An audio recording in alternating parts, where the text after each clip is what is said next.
this is not a message that the people with disability and our families wanted for Christmas. You know, the scheme was started in July of this year.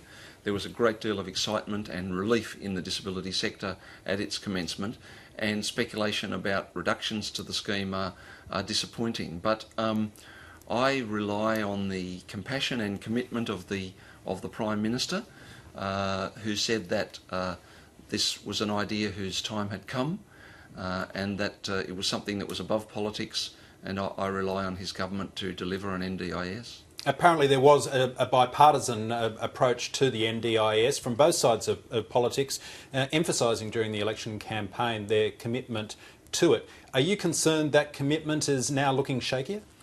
I'm concerned about some of the messages that are coming out, as are the hundreds and thousands of people with disability and our families. My phone and social networking, Twitter and Facebook, have been very busy over the last 24 hours with expressions of concern. So it's unfortunate that this messaging has occurred. Of course, the government needs to introduce or not introduce, but continue with an NDIS that is financially sustainable. But we also need to remember that the huge cost which is currently being borne by Australians with a disability and our families, because we don't have an NDIS.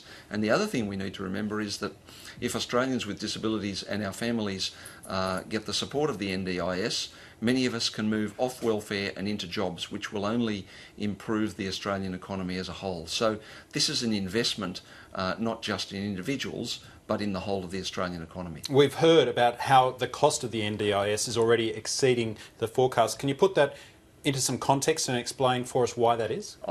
In several of the launch sites there's been some figures which have suggested that they're going further ahead or being higher than what was originally planned. Look, they're very early figures. It's a bit like election night, Nick. You know, they're early figures from booths which go one way, and I don't think we have to be too concerned on that score. Certainly you're not suggesting that it's either an indication of waste, bad design, or merely compelling evidence of the need for this scheme is greater than anyone really anticipated. I have no concerns that there is waste or bad design in the NDIS.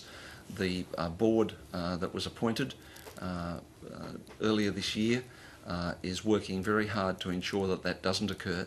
And the reason that they're working hard to ensure that it doesn't occur is because they want to ensure that every Australian with a disability who has an entitlement to the NDIS gets it. So the last thing they're going to do is waste money. Okay, we're only talking about speculation at this stage, but can you talk about what would be the consequences of cutbacks to the NDIS? Well, you know, we would go back to the experience of Australians with a disability now. People having only 2 showers a week, people being effectively stuck in their homes and only leaving once or twice a year, kids having to wait so long for wheelchairs that by the time the wheelchair arrives, the child has grown out of it. You know, that's what's happening now in Australia. 45% of Australians with a disability live in poverty.